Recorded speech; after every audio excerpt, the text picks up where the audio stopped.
Dear students, देखिए class twelfth का most important very short type question answer है का यह सीरीज है और बहुत ही ज़्यादा इंपॉर्टेंट है क्योंकि ये इंग्लिश मीडियम में है। और यूपी बोर्ड के जो बच्चे हैं या तो अदर साइड के जो बच्चे हैं जो कि इंग्लिश मीडियम से पढ़ते हैं, तो उनके लिए जो लेक्चर बहुत ही कम आप लोग को मिलेंगे यूट्यूब पर। मुझे ये तो नहीं पता है कि लोग अपना क्लास पेड क्लास में हो सकता है वो रखे होंगे वहाँ पर लोग, लेकिन डियर फ्री में जो है चीज़ें बहुत ही दुर्लभ हैं। तो इसका भरपूर आप लोग लाभ उठाइए। और जितने भी आप लोगों के जान पहचान के बच्चे हैं इंग्लिश मीडियम के, यूपी बोर्ड के या अदर स्टेट के बच्चे, तो उन पर इस महत्वपूर्ण जो ये सेशन चल रहा है इसका जो लिंक है फटाफट शेयर ज़रूर कीजिए। ठीक है डियर फ्रेंड्स। तो और याद रखिएगा वीडियो में अंत तक बने रहना है, वीडियो को बिल्कुल भी स्किप मत करिएगा, नहीं तो कोई क्वेश्चन अगर आपसे छूट गया तो फिर आप बहुत पछताएंगे। बाद में आप पढ़ेंगे जब तो कहेंगे रे ये तो क्वेश्चन पूछा गया था, लेकिन सर डीजे सर चैनल पर ऑलरेडी पहले से अवेलेबल था लेकिन मैंने इसकी सीडी नहीं की। तो डिस्टेंस इसको जरूर देखिएगा। चलिए स्टार्ट करते हैं। पहला हम लोग का देखिए प्रश्न क्या है, who were the two great powers of world after the second world war. देखिए सेकेंड वर्ल्ड वार के बाद जो दो महत्वपूर्ण पावर के रूप में ग्रेट वर्ल्ड पावर के रूप में किसे कहा गया। देखिए शीत युद्ध का दौर जानते हैं डिस्टेंस, बहुत ही इंपॉर्टेंट है। कोल्ड वर्ल्ड वार की बात जब होती है तो देखिए सेकेंड वर्ल्ड वार के बाद देखिए सोवियत यूनियन या सिस्टम की बात होती है। एंड दूसरा जो होता है यूनाइटेड स्टेट ऑफ अमेरिका, जिसे हम लोग यूएसए भी कहते हैं। तो ये दो महत्वपूर्ण जो पावर थे वो सेकेंड वर्ल्ड वार के बाद सामने आए। ठीक है डिस्टेंस। पहला हम लोग का ये प्रश्न है। सेकंड प्रश्न की ओर बढ़ते हैं। When were the atomic bombs dropped on the Hiroshima and Nagasaki Japan. देखिए जापान का जो दो महत्वपूर्ण शहर था डिस्टेंस, हिरोशिमा और नागासाकी। जैसे हम लोग के भारत के बारे में अगर हम लोग बात करें तो मुंबई और दिल्ली को डिस्टेंस अगर आप 40% समझ लीजिए कि जो विकास का महत्वपूर्ण साधन है 40 से 45% वो मुंबई और दिल्ली ही है। तो atomic bombs were dropped by the US on Hiroshima and Nagasaki in Japan 6 August 1945 and 9 August 1945।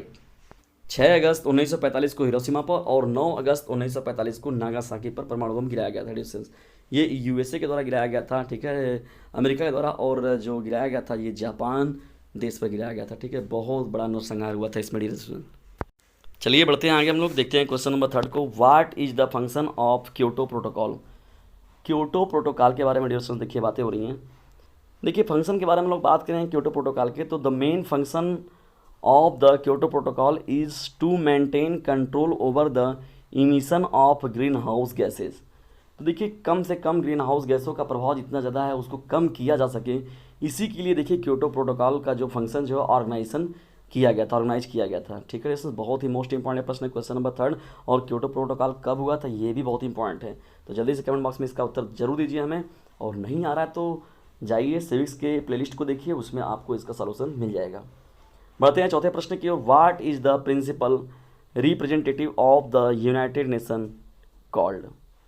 देखिए डिस्टेंस बात कर रहे हैं हम लोग यहाँ पर principal representative of the United Nation called के बारे में अगर, तो देखिए the principal representative of the United Nation is called the secretary general.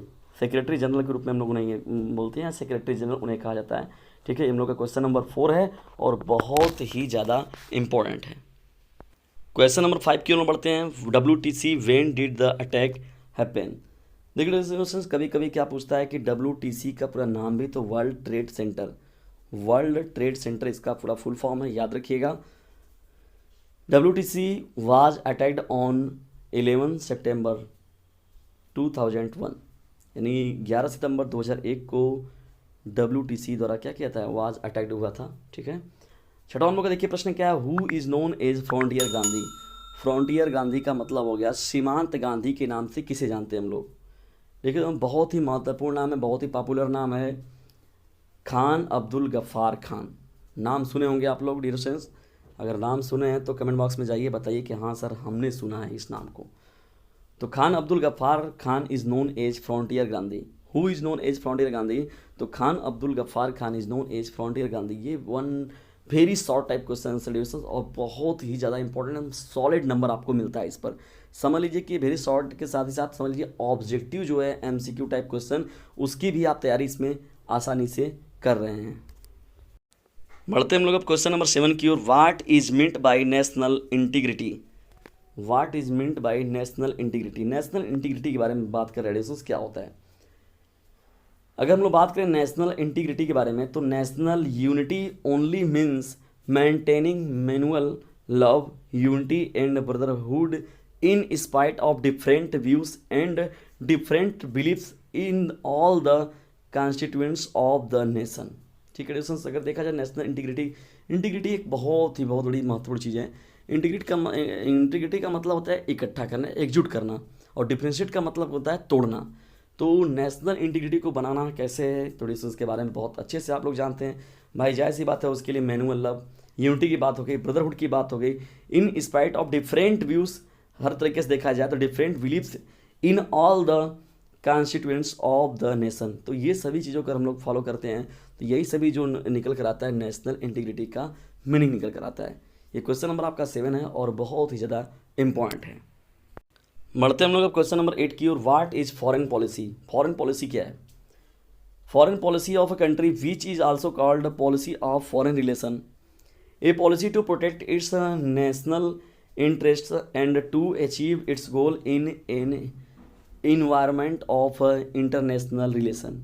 देखिए फॉरेन पॉलिसी जो बनाई जाती है वो एक कंट्री का दूसरे कंट्री के साथ जो होता है और इंटरनेशनल लेवल पर जो रिलेशन बनता है एक कंट्री के दूसरे कंट्री के साथ, फॉरेन रिलेशनशिप ना बिटवीन टू और मोर देन टू कंट्रीज, तो इसे ही हम लोग बोलते हैं डिस्टेंस फॉरेन पॉलिसी बोलते हैं। ठीक है ना, तो foreign policy of a country which is also called policy of foreign relations, a policy to protect its national interest and to achieve its goal, अपने गोल को प्राप्त कर लें हम लोग, in an environment of international relations. बहुत ही ज़्यादा मोस्ट इंपॉर्टेंट है डिस्टेंस ये फॉरेन पॉलिसी का डेफिनेशन। क्वेश्चन नंबर 9 की ओर हम लोग बढ़ते हैं, लेकिन फटाक से इसे शेयर भी करिए distance. What is state reorganisation commission? State reorganisation commission को कब बनाया गया, कब गठित किया गया, इसके बारे में पूछा गया है। The States Recognition Commission was formed in the year 1953 and it was said that the states should be formed on the basis of the language spoken in that state should be। देखिए distance यहाँ पर क्या किया गया था, जो 1953 में जो स्टेट रीऑर्गेनाइजेशन कमीशन को लाया गया था वो किसके बेस पर लाया गया था? On the basis of language spoken in that state, भाषाई के आधार पर, भाषा के आधार पर। तो भाषा के आधार पर राज्यों का पुनर्गठन डिस्टेंस किया जो गया था वो कब किया गया था? 1953 में। बहुत ही ज़्यादा ये मोस्ट इंपॉर्टेंट प्रश्न है क्वेश्चन नंबर 9। चलिए आगे बढ़ते हैं, देखते हैं क्वेश्चन नंबर 10 को। Which states benefited from HYV seeds? देखिए HYV सीड्स जो होता है ये क्या होते हैं? ठीक है डिस्टेंस, बहुत ही ज़्यादा हाइब्रिड के जो बीज की बात हो रही है ना, कैसे वो बेनिफिट पहुंचा रहे हैं। तो हाइब्रिड के बीज को आप लोग जानते हैं, कृषि से रिलेटेड जो है, कौन कौन किसान के घर से रिलेटेड डिस्टेंस, मैं खुद भी किसान के घर का लड़का हूँ, तो आप लोग भी किसान घर से हैं तो कमेंट बॉक्स में जाइए, बताइए कि हाँ I am also a farmer, और ये गर्व से इस बात को कहिए। Which states benefited from HYV seeds, तो आप लोग अच्छे से जानते होंगे जो ये बीज आते हैं ना हाइब्रिड के बीज। The seeds of higher productivity variety are called HYV seeds। Higher productivity variety जो मोस्ट इंपॉर्टेंट वैरायटी, पहले देखिए छोटे छोटे तरकारियाँ सब्जियाँ जो होती थी, अब देखिए एकदम उच्च क्वालिटी के देखने को मिलते हैं, बड़े अच्छे तरीके के। तो ये हाइब्रिड क्वालिटी के जो बीज होते हैं वही इसी की वजह से पॉसिबल हो पाया है। Which increase the yield of crops, जैसी बात है कि पैदावार बढ़ रही है। Due to this the maximum benefit has been given to the states of Punjab, Haryana, Uttarakhand, Uttar Pradesh etcetera. तो देखिए इसका अगर देखा जाए तो इन बीजों का जो सबसे ज़्यादा उपयोग किया गया है, जिससे ज़्यादा लाभ जो मिला है, मैक्सिमम बेनिफिट जो मिला हुआ है, तो ये पंजाब राज्य हो गया, स्टेट हो गया आपका, हरियाणा हो गया, उत्तर प्रदेश हो गया और उत्तराखंड हो गया। तो इन लोगों को HYV सीड्स का जो है बहुत ज़्यादा बड़े पैमाने पर इसको प्रॉफिट मिला है, बेनिफिट इसका मिला है। तो क्वेश्चन नंबर ये 10 एडिशंस और बहुत ही ज़्यादा इंपॉर्टेंट क्वेश्चन नंबर 10 है ये। ठीक है ना, कुछ ऐसे प्रश्न हैं जो कि आप लोग देखेंगे नहीं, पूरा सेशन आपका खत्म हो जाएगा अपने स्कूल कॉलेज में सभी जगहों पर, लेकिन वो आपके बोर्ड एग्जाम में देखने को मिल जाएगा अचानक, और आप वहाँ पर झोड़िया गिर जाएंगे तुरंत चेक करके कैसा प्रश्न था, इसको तो हम सुने ही नहीं थे, देखे ही नहीं थे।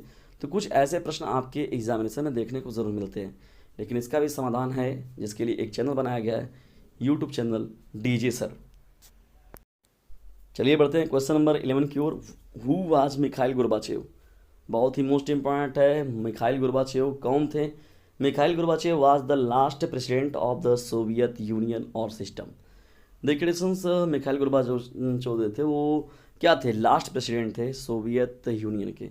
सोवियत सोसाइटी जो थी उसके जो लास्ट जो राष्ट्रपति थे उनका नाम था मिखाइल गोर्बाचेव। बहुत ही इंपॉर्टेंट प्रश्न है मिखाइल गोर्बाचेव से रिलेटेड। बढ़ते हम लोग 12 प्रश्न की ओर। देखिए 12वां हम लोग का प्रश्न क्या है, right the name of main countries of the allied and axis countries.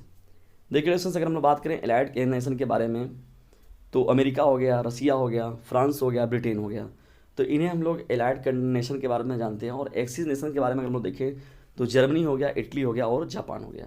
Germany, Italy, Japan को हम लोग एक्सिस नेशन के रूप में देखते हैं और एलाइड नेशन के रूप में अमेरिका, रशिया, फ्रांस और ब्रिटेन हो गया।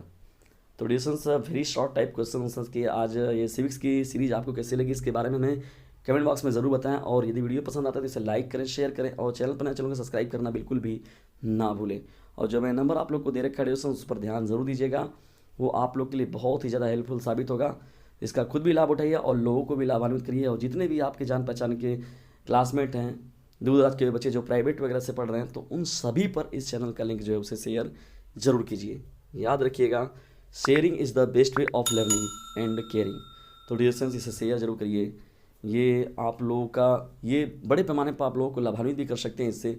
और इस चैनल की जो सदस्यता है, सदस्य मेंबर्स की संख्या है, उसे भी आप लोग बढ़ा सकते हैं। और सभी जो बच्चे हैं वो, ताकि बोर्ड एग्जामिनेशन जो टॉपर हैं, हम लोग अपने खुद इस डीजे सर फैमिली से ही कोई किसी को दें हम लोग, ऐसी इस चैनल का जो गोल है, एम है। तो इसका ड्यूरेशन समर्थन आप सब लोग जरूर करिए और इसे शेयर जरूर कीजिए। बस आप लोग को छोटा सा काम यही करना है, इसे अपने क्लासमेट पर शेयर ज़रूर करना है। तो ऐसे ही रेगुलरली आप लोग क्लासेस मिलते रहेंगे। देखिए क्लासेस शाम को ज़्यादातर मैं कोशिश यही करता हूँ कि आप लोग को 7, 8, 9 बजे के बीच में क्लासेस मिल जाएँ और रेगुलरली आप लोग क्लासेस मिलते रहेंगे। और लेकिन इसके लिए आपको जो काम जो आपके हक में हो उसको आप कीजिए और जो मेरे हिस्से में रहेगा मैं उसको बेस्ट तरीके से ज़रूर करूँगा। इसे शेयर